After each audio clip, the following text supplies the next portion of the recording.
if you're feeling stuck in your life, the source of some of that is coming from within you and who you are.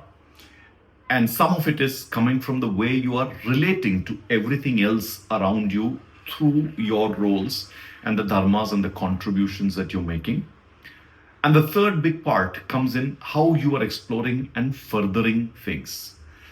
The first two aspects, where it is about you and where it is about the dharma of the roles that you have in your life, is something that I've spoken about in the previous two videos. If you haven't seen those, I recommend that you first watch parts 1 and 2 of this conversation before you start with what we're talking about, and then the proper linkage will be formed. Now, I had spoken very clearly about this in the first video, that you need to work on your physical energy, your mental energy, your sense of identity going forward, and also the focus going forward. And in the second part, when I spoke about the dharma of your relationships or your roles, I'd very clearly spoken about how making contributions is going to significantly change that energy that you're carrying.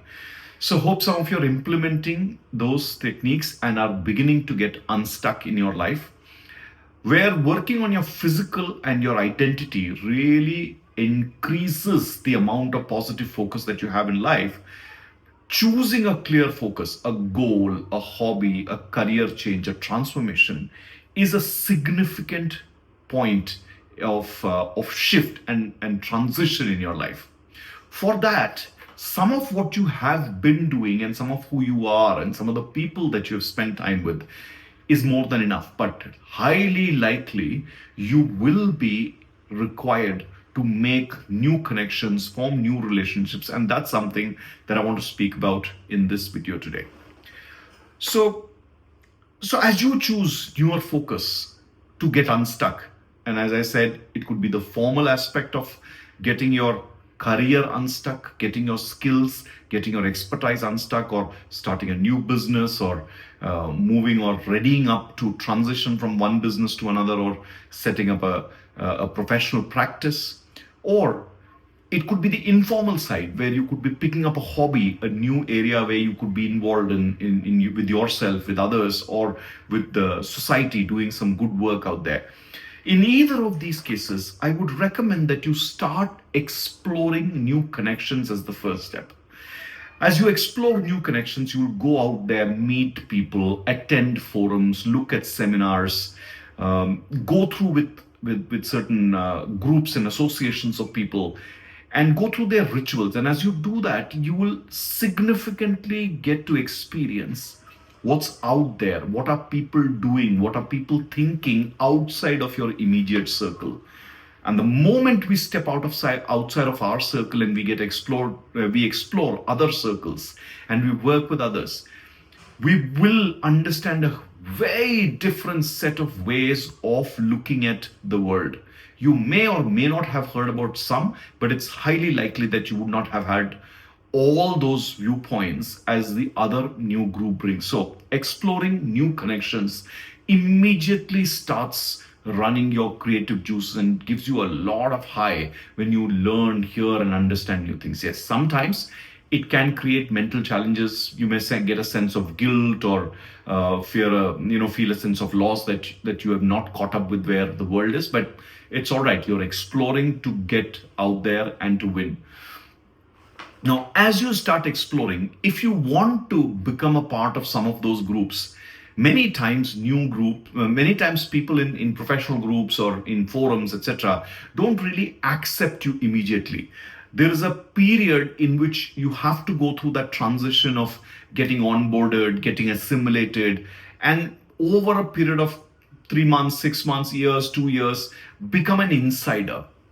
But what this does, and the effort that we make to become an insider in a new group, that puts a lot of goals in front of us, milestones. We deliberately work. And this is where new neural connections form, new habits form, new approaches form. You learn to work with newer challenges, newer expectations, newer way of looking at things. And that itself grows you significantly.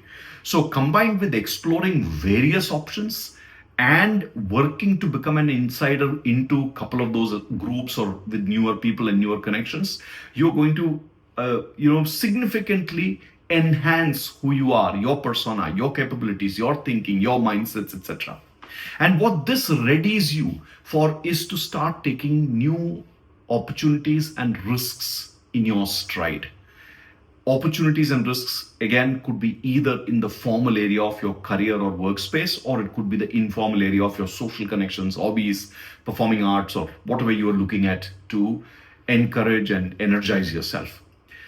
And as those risks get taken is where you start getting incremental results in life initially, and over a period of time you get significantly exponential results. These results could be in the form of recognition, self-assurance, greater sense of accomplishment, doing good to others, just being with people, and that encouragement that you get from there. It could be a lot of fun that you could have had. It could be learning newer forms, newer structures, newer ways of operating with people. It could be learning newer way of doing things. It could be learning various new commercial skills, ways of associations. It could be a whole host of new facts, learnings, way of life itself. So my encouragement to you is, with these three parts of what I have spoken, if you're feeling stuck in life, immediately start working on yourself, like I said in the first video. And as you do that, as you start gaining a lot more of energy physically and mentally, recraft your identity, work on your newer focus of life, and from there start contributing immediately to the current relationships in life. And quickly graduate to these three things that I have told you in today's video, where choose new forums, new people, explore, work with them, set some targets, win over people, become an insider in different groups. And what you will see with this process is that life has become fairly fluid as compared to where you were. Now, I could have spoken of many other things about midlife crisis, like there are terminally ill or ailing parents, or a spouse who has got challenge, or children who have challenges, etc.